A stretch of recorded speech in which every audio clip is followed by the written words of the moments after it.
아멘. 오늘은 호세아서의 어떤 시대적 그 역사적 배경도 한번 살펴보고 오늘 본문 6장의 말씀을 가지고도 함께 말씀의 은혜를 나누기를 원합니다. 여러분 기독교 신앙 서적 중에 폴 트립이 썼던 경외라는 책을 여러분이 보시는지 모르겠습니다. 이 책의 부제를 보면요, 뒤틀린 삶을 바꾸는 바로잡는 힘이란 그런 부제가 잡혀 있습니다. 책 내용에 이런 내용이 나와 있습니다. 물질에 대한 집착, 일 중독, 폭식과 비만, 간음 등 삶에서 부딪히는 모든 문제의 근원은 모든 근원은 하나다. 바로 우리가 하나님을 경외하지 않는다는 것이다. 지금 전세적으로 겪고 있는 혼란과 혼미, 끔찍한 도덕적 타락의 근원적 출발이 하나이다. 하나님을 두려워하지 않는 것, 즉 하나님을 경외하지 않는 것, 바로 여기서부터 이런 뒤틀림이 시작되었다. 그렇기 때문에 하나님에 대한 경외의 회복이 뒤틀린 삶을 바로잡는 힘이다 라고 그렇게 이야기합니다. 여러분 정말 그렇지 않습니까? 왜 세상이 왜 혼란스러울까요? 하나님을 경외하지 않으니, 하나님을 바르게 섬기지 않으니 세상이 혼란이 일어나는 것을 보지 않습니까? 여러분 하나님을 경외하면 뒤틀린 삶이 회복되고, 나라가 회복되고, 가정이 회복되고, 교회가 회복되고, 우리의 삶이 바르게 회복될 수 있음을 얘기하는 것입니다. 하나님을 경외할 때 하나님의 은혜를 입게 되고 하나님의 뜻과 하나님의 방식대로 우리가 살아가게 됨을 고백합니다. 하나님의 뜻대로 살아가는 것, 그것은 바로 창조 질서를 바르게 회복하는 것이 될 것입니다. 그렇게 살아갈 때 우리는 하나님의 긍휼과 은혜와 사랑들을 다 경험할 수 있는 것입니다. 그래서 하나님을 향한 경외의 마음은 곧 하나님의 긍휼을 받는, 하나님의 자비를 받는 인생이 된다는 것입니다. 우리 마음 중심에 정말 하나님이 왕이십니까? 라는 질문 앞에 여러분은 어떻게 대답하시겠습니까? 여러분 하나님을 두려워하고 하나님을 경외하며 살고 있습니까? 라는 그 질문 앞에 여러분은 어떻게 대답하시겠습니까? 우리가 말씀과 기도를 통해서 내 마음 안에 영적 자각이 일어나고 있다면 이런 악물고 하나님에 대해서 잃어버린 경외심을 회복하도록 하는 것입니다. 여러분 우리가 호세아서를 보면서 여러분 그 시대가 어떤 시대였는가를 한번 생각해 보십시오. 호세아 선지자는 북왕국 이스라엘에서 태어났습니다. 여러분 이름의 뜻은 구원이라는 뜻이라고 말씀을 드렸습니다. 여호수아, 예수 이런 뜻과 이름이 같습니다. 여러분 호세아의 그 시대적 배경을 보면요, 북쪽 이스라엘 12번째 왕이었던 요아스의 아들 여로보암 2세, 북쪽 이스라엘이 가장 번성했던 시기, 그 이후부터 곧 망하게 되는 시기, 여로보암 2세 때 활동했던 그런 선지자입니다. 여로보암 2세는 41년 동안 북쪽 이스라엘 다스렸습니다. 여러분 그때 오늘 우리가 읽었던 성경 호세아서 1장 보면 남왕국에 있던 왕들을 소개하고 있는 것을 보게 됩니다. 10번째 왕이었던 우시야, 요담, 아하스, 히스기야, 이렇게 왕을 소개합니다. 여러분 주전 8세기 후반부터 중반과 후반에 있었던 그 역사적 배경 가운데 호세아서가 기록이 되었다고 그렇게 얘기합니다. 호세아가 활동했던 그 시기를 한번 떠올려 보십시오. 북쪽 이스라엘이 이제 망하는 시점입니다. 호세아 선지자가 활동하고 얼마 있지 않아서 북쪽 이스라엘이 망하게 되는 그런 시대의 성경을 우리에게 소개하고 있습니다. 근데 이 말씀을 보면서 호세아서와 이사야서를 보면 남쪽 유다 왕과 북쪽 그 시대를 비교하면서 그 시대가 어떠했는가를 우리에게 성경은 소개하고 있습니다. 여로보암 2세가 주전 752년까지 북쪽 이스라엘을 다스렸습니다. 그리고 30년 후에 북쪽 이스라엘이 망하게 됩니다. 망하는 그 시기까지 북쪽 이스라엘에는 그 망할 시기 6명의 왕이 바뀌는 그런 일이 일어납니다. 그만큼 정치적 혼란 가운데 있었던 나라라는 것을 얘기하는 것입니다. 여로보암 2세, 그의 이름은 우리가 아마 성경을 통해서 들어봤습니다. 북쪽 이스라엘을 세운 왕이 여로보암입니다. 그런데 그 이름이 같아서 여로보암 2세라고 그렇게 합니다. 근데 이스라엘에서 그 사람의 아들이 아니라 왕조가 계속 바뀌는 그 시기에 이름은 같은 사람이었습니다.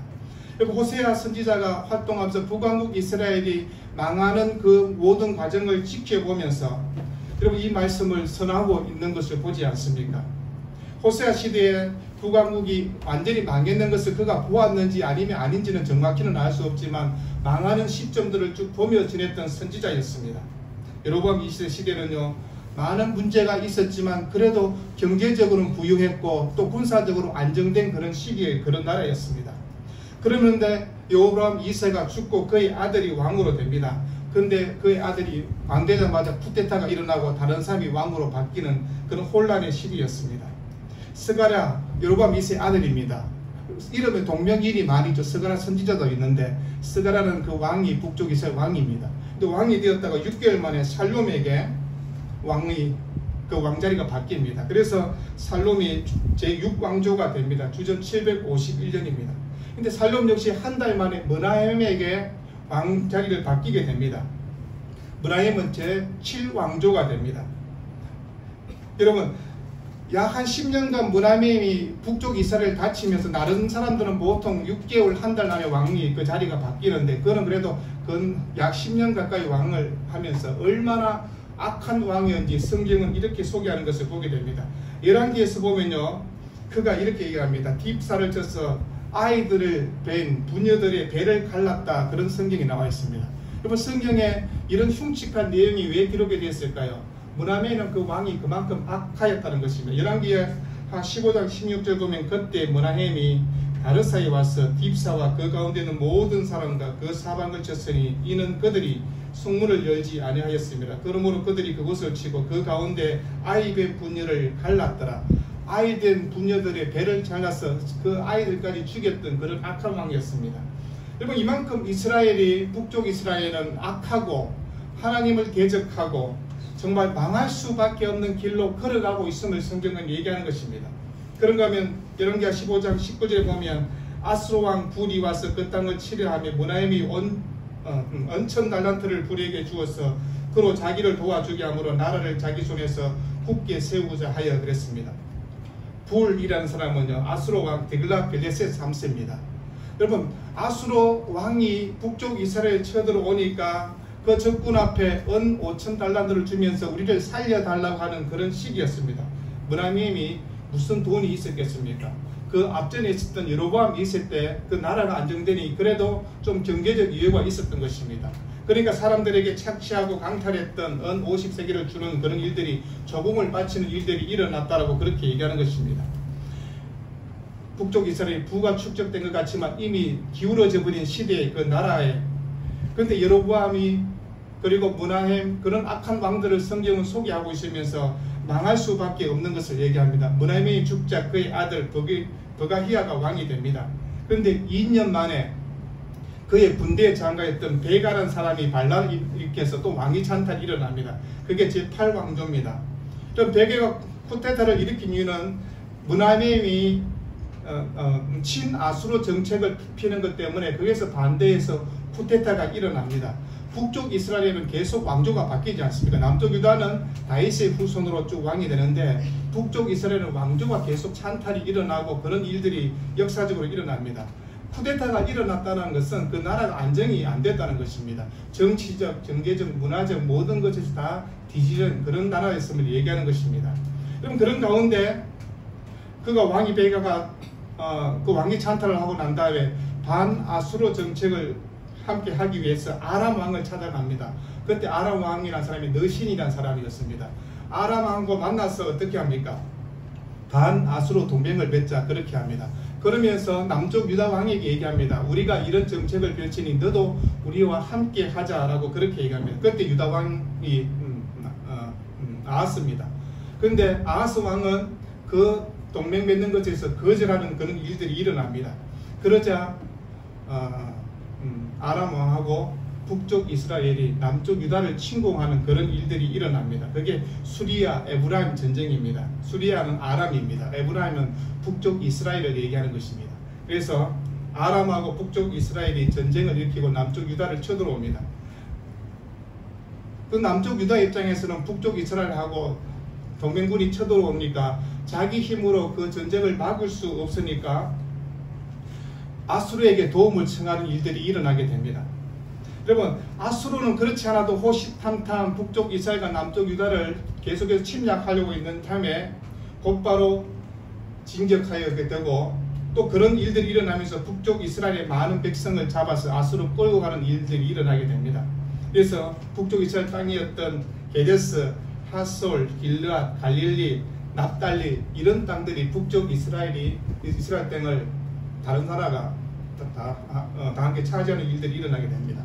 여러분, 그런 국제적인 정세 가운데 호세아가 이 말씀을 전하고 있습니다. 성경 열왕기하 15장 20절 보니까 이스라엘 왕 베가 때 아수르왕 디글랏 빌레살이 와서 이용과 아벨레 마가야와 야노아와 에데스와 하솔과 길르앗과 갈릴리와 납달리 온 땅을 점령하고 그 백성을 사로잡아 아수르로 옮겼더라 라고 그렇게 성경이 되어 있습니다. 여러분, 전쟁이 일어나고 포로로 잡혀가고 땅이 빼앗기고 그런 혼란스러운 가운데 북쪽 이스라엘이 있었습니다. 여러분, 그럴 때 어떻게 해야 될까요? 다른 나라는 그렇다 치고 하나님을 믿는 북쪽 이스라엘은 하나님을 찾으며 하나님의 뜻을 쫓아야 행해야 됩니다. 그런데 그들은 동맹을 맺고 아수르와 또 함께 전쟁을 벌이고 이런 수많은 우여곡절을 함께 됩니다. 이런 일들을 겪으면서 망하는 길로 계속하고 있었음을 얘기하는 것입니다. 그런 가운데 제9왕조 마지막 왕조가 일어납니다. 여러분, 웃기는 것은요, 북쪽 이스라엘 왕 마지막 왕이 누굽니까? 호세아입니다. 호세아가 이 말씀을 선지자가 전하고 있는데 전하고 난 이후에 북쪽 이스라엘 마지막 왕은 호세아입니다. 여러분, 이런 일들이 왜 일어났을까요? 주전 727년에 디글랏 빌레셋이 죽습니다. 그러면서 호세아 왕이 애굽의 힘을 얻어서 아수르의 영향권에서 벗어나기 위해서 또 전쟁을 벌이려고 합니다. 그러자 아수르 왕이었던 살만 예셀 5세가 이스라엘을 전격하게 됩니다. 3년 동안 이스라엘 사마리아성을 포위하였다라고 얘기합니다. 성경 열왕기하 17장 4절 보니까 그가 애굽 왕 소에게 사자들을 보내 해마다 하던 대로 아수르 왕에게 조공을 드리지 아니하며 아수르 왕이 호세아가 배반함을 보고 그를 옥에 강경하고 아수르 왕이 올라와 그 온 땅에 두루다니고 사마리아로 올라와 그곳을 3년간 에워쌌더라 그랬습니다. 사마리아 성을 사고 있던 아수르 왕 살만에서 5세가 죽고 난 다음에 새로운 또 왕, 우리가 알고 있는 사르곤 2세라는 왕이 그 사는 왕이 되고 사마리아 성을 함락하게 됩니다. 그러면서 백성을 포로로 끌고 가고 북쪽 이스라엘이 망하는 그런 일들이 일어나는 것을 보게 됩니다. 호세아 제9년은 주전 722년입니다. 아수르 왕이 사마리아를 점령하고 이스라엘 사람을 사로잡아 아수르로 끌어다가 고산 강가에 있는 할라와 하볼과 메대 사람의 여러 고을에 두었더라 그렇게 되겠습니다. 여러분, 북쪽 이스라엘의 역사를 제가 쭉 말씀을 드렸습니다. 격동이 소양절이 치는 그런 휘몰아치는 그런 시기에 나라의 운명이 참단했던 그 시기에 하나님 말씀을 전했던 선지였습니다. 그리고 30년 그 남짓 가운데 스가랴부터 해서 그 마지막 호세아까지 6명 왕이 교체되고 한 명의 왕이었던 머라넴은 악한 왕으로 10년 동안 통치했지만 정말로 많은 사람을 죽이는 그런 일을 행하였고, 그래서 끊임없는 권력의 부패와 끊임없는 쿠데타가 이어지는 것들을 우리가 계속해서 보게 됩니다. 그런 가운데 선지자가 오늘 이 말씀을 전하고 있는 것입니다. 망하는 나라를 바라보면서 고멜 같은 여인을 그가 자신의 아내로 맞이하고 자신의 아들과 딸과 아들을 낳으면서 그 이름을 지어서 이 나라가 하나님 앞에 떠났다는 것을 얘기하고 전하지만 전혀 반응이 없었던 이스라엘 백성들을 보면서 호세아 선지자의 마음은 어떻게 했을까 한번 생각해 보는 것입니다. 여러분, 종교적으로 얼마나 혼란했는가를 성경은 이렇게 얘기하고 있습니다. 호세아서 2장 8절에 곡식과 새 포도주와 기름을 내가 그에게 준 것이요, 하나님이 이스라엘 백성에게 내가 곡식과 포도를 주었다고. 근데 그 곡식과 포도주를 가지고 그들은, 이스라엘 백성들은 바알을 위하여 선 은과 금도 내게 그에게 더하여 주었다고. 하나님이 준 것을 가지고, 하나님 준 것을 가지고 바알과 이방신에게 제물로 바치는 일들이 북쪽 이스라엘 백성이 하였다고 호세아 2장 8절에 그렇게 얘기하고 있습니다. 쉽게 말하면 부인이 열심히 돈 벌어서 남편한테 주었더니 그 남편은 그 돈 가지고 바람 피우고 다른 여자 만났다. 그와 같은 얘기를 지금 하고 있는 것입니다. 그리고 북쪽 이스라엘 백성의 삶이 얼마나 종교적으로 피폐하고 잘못되었는가를 우리에게 성경을 얘기하고 있는 것입니다. 그들은 풍성해질수록 우상신에게 감사하고 우상신에게 절하고 우상신에게 제사를 드리는 이스라엘 백성의 모습을 얘기하고 있는 것입니다. 여러분, 높은 산마다 올라가서 제사를 드렸다 호세아 4장 13절 10장 8절에 그렇게 얘기하고 있습니다. 그리고 자신들에 의해서 점을 치듯이 그렇게 살았다라고 그렇게 얘기하고 있습니다. 이방에 살아가는 사람들의 모습을 보고 흉내내며 그렇게 살았다라고 그렇게 얘기합니다. 여러분, 그런 삶을 살았던 북쪽 이스라엘 향해서 오늘 하나님이 선지자를 통해서 얘기했습니다. 그런데 오늘 본문 읽었던 이 6장 말씀을 읽으면서 우리는 어떤 마음이 드십니까? 오라 우리가 여호와께 돌아가자. 여호와께서 우리를 찢으셨으나 도리어 낫게 하실 것이요, 우리를 찢었으나 사매어 주실 것이다 라고 얘기합니다. 여러분, 하나님의 백성이면서도 하나님을 버리고 우상을 섬겼던 그 백성을 향해서 도덕적, 종교적 모든 타락 가운데 살았던 북쪽 이스라엘 향해서 그 애절한 마음이 담긴 선지자의 메시지를 지금 한번 생각해 보십시오. 오늘 읽었던 본문 6장 1절은 호세아 전체의 가장 중심 구절이라고 얘기할 수 있는 그런 말씀입니다. 여러분, 우리가 어느 편에 있어야 되는가를, 우리가 어느 곁에 있어야 되는가를 선지자가 얘기하고 있는 것입니다. 하나님의 곁에, 하나님의 편에 있어야 된다고 지금 그 얘기를 하고 있는 것입니다. 우리가 있을 곳은 하나님이 있는 그 자리다. 그 자리에 있어야 우리가 축복과 하나님의 은혜를 누릴 수 있다고 그 얘기를 하고 있는 것입니다. 그러면 세상을 살아가면서 사람들이 끊임없이 늘 얘기합니다. 목마르다고. 내가 살아가는 삶에 대해서 늘 궁핍하고 늘 부족하다고 얘기합니다. 왜 그렇습니까? 하나님의 임재를 경험하지 못하니, 하나님을 경외하지 않으니, 하나님을 믿지 않으니 늘 공허하게 살아갈 수밖에 없는 것이 인생인 것을 보게 됩니다. 그래서 세상은 끊임없이 목마르다고 외치는 것을 보지 않습니까? 여러분, 그러면서 우리가 우리의 영원한 삶의 본향이 어딘가를 생각해 보십시오. 하나님 나라의 백성으로 살아가는 삶이 어떠해야 하는가를 한번 떠올려 보는 것입니다. 하나님의 자녀라면, 하나님의 백성이라면 어떤 삶을 살아야 됩니까? 그런데 우리는 하나님과 멀리 떨어지려고 하는 것입니다. 그러면 인생이 다 무너지게 될 수밖에 없다라고 얘기하는 것입니다. 우리 인생 가운데 무너진 부분을 어떻게 회복해야 됩니까? 하나님 앞으로, 하나님의 존전으로 나아오라고 그렇게 얘기하는 것입니다. 그때 살아날 수 있다라고 그렇게 얘기하고 있습니다. 우리가 항상 성경 말씀에 탕자의 비유를 늘 얘기할 때가 있습니다. 여러분, 탕자는요, 아버지 집에서 가장 행복하고 편안하고 잘 살았습니다. 그런데 자신의 아버지의 재산을 가지고 밖으로 나가지 않습니까? 그러면서 그 인생이 비참해지고 얼마나 잘못되었는가를 성경은 얘기하고 있습니다. 근데 그 탕자가 살기 위해서 다시 아버지 집으로 돌아오지 않습니까? 여러분, 아버지 집으로 돌아온다는 것이 무엇입니까? 회개하고 하나님 품으로 다시 돌아왔다는 것입니다. 오늘 성경도 우리가 여호와께 돌아가자라고 그렇게 말씀하고 있습니다. 우리가 회개하고 하나님 품으로 돌아가면 된다라고 지금 얘기하고 있습니다. 국제 정세가 어떻고 왕이 어떻고 그거 필요가 없다는 것입니다. 우리가 하나님께로 돌아가면 하나님은 우리의 모든 인생, 이 민족을 책임져 주신다고 얘기하는 것입니다. 당신이 잘못했다, 내가 잘못했다 따지지 말자는 것입니다. 우리가 지금 할 수 있는 고백은 우리가 모두 다 하나님께 죄인인 것을 고백하고 하나님께로 돌아가면 된다고 그 얘기를 하고 있습니다. 그런데 하나님의 자녀였던 이스라엘 백성이 하나님을 무시하고 하나님이 가증스럽게 여기는 일들을 행하고 하나님 뜻을 거스리고 너무나 세상 가운데 살았던 것을 보지 않습니까? 여러분, 그렇게 사니 그 나라가 어떻게 부흥할 수 있겠습니까? 어떻게 그 나라가 안전할 수 있겠습니까? 어떻게 그 백성들이 편안하게 살아갈 수 있겠습니까? 다른 나라가 쳐들어오고 땅이 빼앗기고 사람들이 포로로 잡혀가고 온갖 수탈을 당하고 그런 일들이 일어난다고 얘기하는 것입니다. 그런데 하나님 앞에 돌아와 회개하면 하나님은 치유와 회복의 은혜 가운데 살아가게 해주시다 그렇게 얘기하고 있습니다. 그래서 성경은 여호와께서 우리를 찢으셨으나 도로 낫게 하실 것이요 우리를 치셨으나 사매어 주실 것이다라고 그렇게 말씀하는 것입니다. 여러분, 누가 우리를 찢었습니까? 우리의 패역한 삶을 보면서 여호와께서 찢으셨다라고 그렇게 얘기하고 있습니다. 여호와께서 우리를 치셨다고 그렇게 얘기하고 있습니다. 여러분, 대한민국만 아니라 세계 여러 많은 나라들이 지금 뭐라고 합니까? 경제적 위기라는 얘기들을 늘 하고 있습니다. 국가적 위기와 혼란 가운데 있는 그것을 보지 않습니까? 여러분, 경제 성장이 잘 됩니까? 안 되잖아요. 경제 성장 2%, 2몇 프로 그러지 않습니까? 여러분, 2몇 프로는 그냥 똔똔입니다. 쉽게 말하면. 전체 성장이 없다는 거. 왜냐하면요, 우리나라 물가가 올라가니까 물가가 올라간 만큼 경제가 성장되고 그래야 개인의 재산이 많아지고 돈을 벌지 않습니까? 그런데 우리 성장이 2몇 프로밖에 안 되는데 물가는 4% 올라가 버리면 마이너스라는 것입니다. 여러분, 이런 경제 지표 가운데 우리가 살아가고 있습니다. 그래서 고물가, 인플레이션 내는 얘기를 우리가 계속하고 있습니다. 실업 증가, 저출산 문제, 이런 문제들이 우리나라에 계속 있지 않습니까? 사회적 문제로 그렇게 다가오고 있습니다.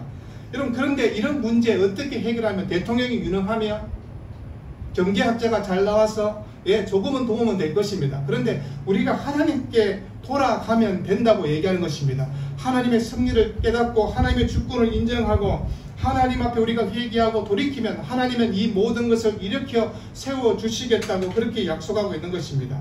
여러분, 우리가 인간적인 노력, 방법, 대한민국도 열심히 하잖아요. 공무원들이 괴로운 것 같아도 공무원들이 열심히 고민합니다. 돈 버는 사람들은 돈을 더 많이 벌기 위해서 밤잠을 설치지 않습니까? 그런데 더 잘 살아가는 그런 나라가 될까요? 안 된다는 것입니다. 하나님께로 돌아와야 된다고 얘기하는 것입니다. 우리를 구원하신 하나님이 의의 길로 진리의 길로 인도하시는 그 하나님 앞으로 돌아오면 다른 경제적인 문제부터 시작해서 모든 문제가 해결될 수 있다고 그렇게 얘기하는 것입니다. 그럼 하나님께 돌아오면 원래의 자리로 돌아오게 될 것이라고, 모든 어려움과 절망과 신음했던 모든 것들이 해결된다고 그렇게 얘기하는 것입니다. 그리고 하나님께서 돌아올 때 어떤 일이 일어난 걸 본문 2절에 이렇게 말씀하지 않습니까? 이틀 후에 우리를 살리시며 셋째 날에 우리를 일으키시리라고 얘기합니다. 그리고 하나님께 돌아오면 하나님은 우리를 살리시고 우리를 일으켜 주시겠다라고 그렇게 약속하고 있는 것입니다. 물론 이 성경을 읽으면서 둘째 날, 셋째 날 그렇게 읽을 필요는 분명히 없습니다.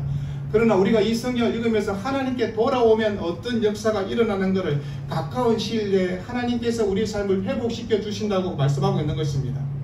여러분, 어떤 부모가 자식을 향해서 든 매를 계속해서 때리기를 원합니까? 그렇지 않습니다. 자식을 향해 들었던 매가 자식이 자기의 잘못을 인정하고 돌이키면 그 매를 다 내려놓고 자식의 상처를 삶해주고 안아주고 또 위로해주고 또 사랑한다고 그렇게 말해주지 않습니까? 그리고 하나님의 그 애글픈 그 마음을 한번 생각해 보십시오. 그래서 본문 3절에 뭐라고 합니까? 여호와를 알자. 여러분, 여호와를 알자는 말은요, 이 성경의 히브리어는 이렇게 됐습니다. 여호와를 알기를 위해 열정을 다하자, 여호와를 알기 위해서 최선을 다하자, 이런 뜻입니다. 여러분, 하나님을 알기 위해서 얼마나 최선을 다하고 계십니까? 회개하고 치유받은 그 심령 안에 하나님을 사랑하고 하나님을 예배하고 하나님의 뜻을 행하기 위해서 얼마나 최선을 다하고 계시냐고 질문 앞에 어떻게 대답하시겠습니까? 우리의 심령 가운데 기도하고 싶은 열정, 말씀을 듣고 싶은 열정, 은혜 받고 싶어하는 열정들이 얼마나 있습니까? 별로 없잖아요. 요즘은 별로 없는 것 같습니다. 근데 저희들 젊은 시대는 그 말씀에 대한 열정들이 있습니다. 하나님 향한 기도의 열정이 있어서 일주일에 2번씩 산기도 갖지 않습니까?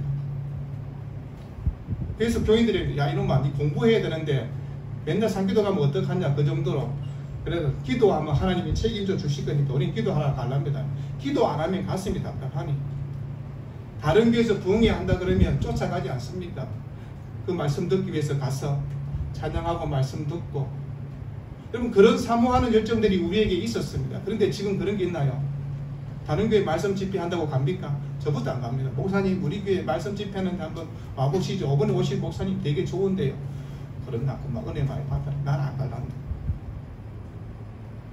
여러분, 우리의 심령이 이렇게 다 땅이 쩍쩍 갈라지는 그 땅처럼 다 메말라 있습니다.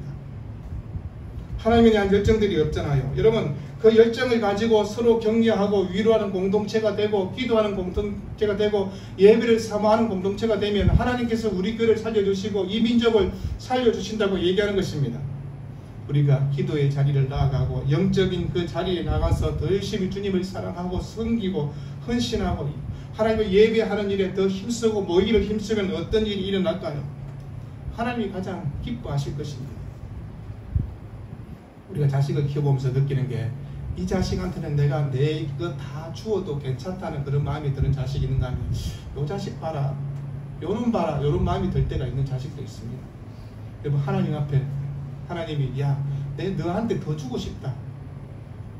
여러분, 이런 마음을 가지도록 우리가 신앙생활 해야 되잖아요. 하나님이 내가 너를 구원하기는 구원하는데 참 너 참 그 시기하다. 하나님이 만약에 그런 마음을 묻고 있다면 우리는 어떨까요? 주인 되신 하나님의 마음을 시원케 해라고. 그런데 그렇지 못한 우리의 신앙을 한번 생각해 보는 것입니다. 여러분, 교회가 이런 하나님을 사랑하는 일에, 하나님의 뜻을 이룬 일에 우리가 정말 큰 열심을 내고 열정을 내면 어떤 일이 일어날까요? 역사가 일어나지 않겠습니까? 그런데 요즘 그런 역사가 일어나지 않는다는 것은 왜 그럴까요?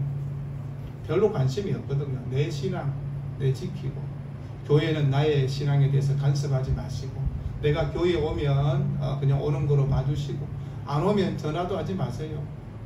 귀찮습니다. 저희는 뭐 다 오시니까 뭐 제가 안 오냐고 얘기할 일은 없는데, 그런데 다른 교회 목사님 얘기 들어보니까 주일날에 안 오면 부목사님들이 문자 보내면 부목사님한테 답장이 이래 온답니다. 연락하지 마세요. 제가 알아서 합니다. 여러분, 이게 한국교회의 현실입니다. 모두가 다 그러냐면 그건 모르겠습니다. 근데 그렇지 않을 거라고 하지만 그럼에도 불구하고 그런 현실이 우리 가운데 있는 것입니다. 그러면 성경은 뭐라고 합니까? 그에 나타나시면 새벽빛같이 여기 문날이 비와 같이 땅을 적시는 늦은 비와 같이 우리에게 임하시려 하니라. 여러분, 하나님께서 이른 비와 늦은 비로 우리에게 함께 은혜를 주시겠다는 것입니다. 이스라엘 땅은요 12월에서 2월까지 내리는 그 비가 그 농사를 짓는 데 결정적인 역할을 합니다. 그런데 늦은 비가 필요한 것입니다. 3월과 4월 달에 그 곡식을 추수하는 그 시기에 적당한 비가 내려야 되는 것입니다. 여러분, 그럴 때 곡식이 잘 여물어지고 추수의 열매가 있는 것입니다. 여러분, 이른 비와 늦은 비로 하나님께서 때를 맞춰서 주시는 축복이 있다라고 그렇게 얘기하는 것입니다. 우리에게 하나님께 주시는 이른 비와 늦은 비로 주시는 축복을 누리기 위해서는 우리가 회개하고 여호와께로 돌아와서 하나님을 알기를 힘쓰고 그렇게 살아라, 그렇게 얘기하는 것입니다. 우리 인생이 이럽니다. 아유, 내 인생 늘 찌끄러진 인생인데 라고 얘기합니다. 흔히 야구 경기 보면서 이렇게 얘기합니다. 내 인생은 항상 4대1로 치고 있는 인생 같다라고 그렇게 얘기하고 분이 계십니다. 근데 여러분, VMR, 투아웃, 그렇지만 말루가 되어 있는 그 상황에서 타자가 나와서 홈런을 치면 어떻게 일어납니까? 4대1로 졌지만 홈런 한 방 치면 역전이 되지 않습니까? 5대4로 이기게 된다고 그렇게 얘기합니다. 여러분, 우리 인생을 누가 역전시켜 줍니까? 하나님이 우리 인생을 역전시켜 주시겠다고 그렇게 말씀하지 않습니까? 여러분, 하나님께서 은혜 베푸신 타이밍 때 그때를 놓치지 말고 하나님께 돌아와 하나님을 찾으며 그렇게 살아가라고 그렇게 얘기하는 것입니다. 여러분, 축복은요 하나님이 우리와 함께 하실 때 나타나는 현상입니다. 그 축복이 주시는 그 시기를 놓치지 말고 받아야 되는 것입니다. 여러분, 그래서 우리가 하나님을 향해서 복 주시는 하나님을 경험하며 그렇게 살아가라고 얘기합니다. 저는 한 사람 목사님을 소개하고자 합니다. 여러분도 잘 알고 있는 방송에 들었던 목사입니다. 2016년도에 청소년 선교단체를 섬겼던 목사님, 고신천 목사입니다. 그런데 그 선교단체에 섬겼던 목사님이 한 여고생하고 성관계를 맺는 것 때문에 대한민국이 방송에 시끌벅적하게 나왔던 적이 있습니다. 그리고 한국교회 전체가 그 목사님 한 사람 때문에 큰 지탄을 받았던 적이 있습니다. 그리고 교단에서 목사 면직을 받았습니다. 여러분, 어쩌다 한번 실수한 일이었을까라고 조사해보니 아니었다는 것입니다. 여러분, 어쩌다 한번 실수해서 본인이 회개하고 돌이키면 얼마나 좋았을까요? 그 이 학생하고 4년 이상의 잘못된 부적절한 관계를 계속해서 맺어왔다는 것이 조사하는 과정에 알게 된 것입니다. 여러분, 경찰들이 얼마나 열심히 조사했는가, 그것까지 조사를 했더라고요. 4년 동안 강압적으로 계속해서 그 이 학생과 관계를 맺어왔다고. 여러분, 그 목사가 선교단체에서 하나님 말씀을 전했지 않습니까? 말씀을 전하면서 말씀을 준비하면서 그가 말씀 앞에 돌이키고 회개하고 하나님의 뜻을 쫓았으면 어떤 일이 일어났을까요? 그의 인생, 한국 교회까지 지탄받는 일이 일어났을까요? 그렇지 않을 것입니다. 그러면 성령께서 분명히 그 목사님 마음속에 강하게 역사하면서 너 그러면 안 된다고, 돌이켜야 된다고 그런 마음을 주셨을 겁니다. 전혀 그런 마음이 없었다. 그 사람은 택한 하나님의 자녀가 아닐 것입니다. 그런 마음을 주셨을 때 깨닫고 회개하고 하나님께로 돌아왔으면 어떤 일이 일어났을까요? 아니, 그 여학생 앞에 잘못을 들고 하나님께 회개하고 그 부모를 찾아가서 잘못을 구하고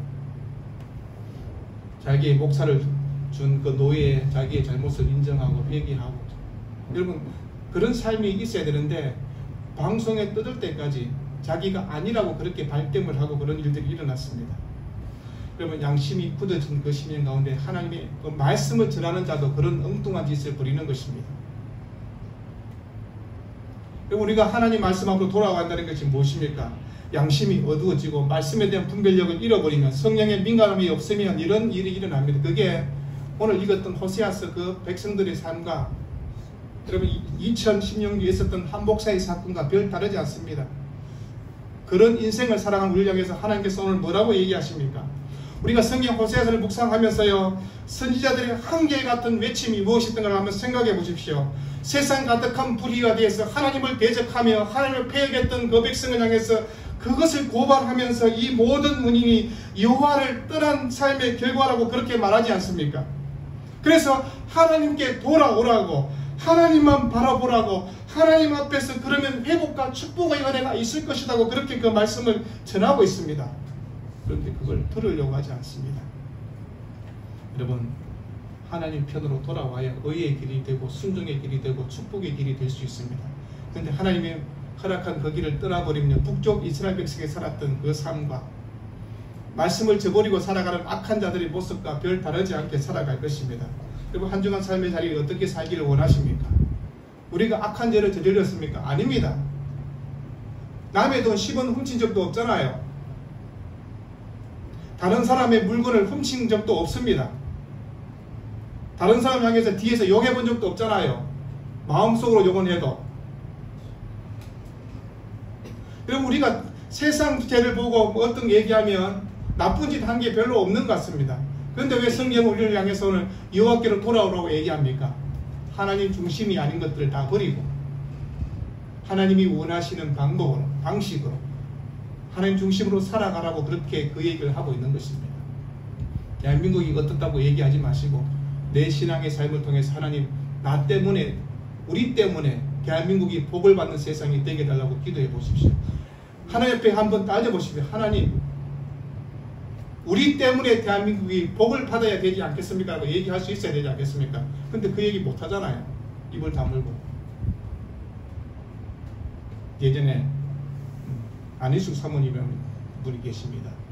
우리가 잘 알고 있는 죽으면 죽으리라 뭐 그런 얘기를 했던 그 사모님이 하도 아프니까 하나님께 기도할 때 하나님도 내처럼 한번 아파보세요 라고 얘기했습니다. 하나님도 내처럼 아파보면 이 기도 안 하겠습니까? 라고.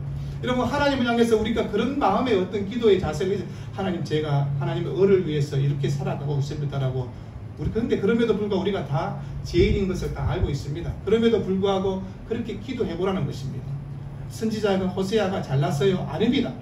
말씀을 전하는 그 말씀 앞에 순종하고 이 얘기를 하고 있는 것입니다.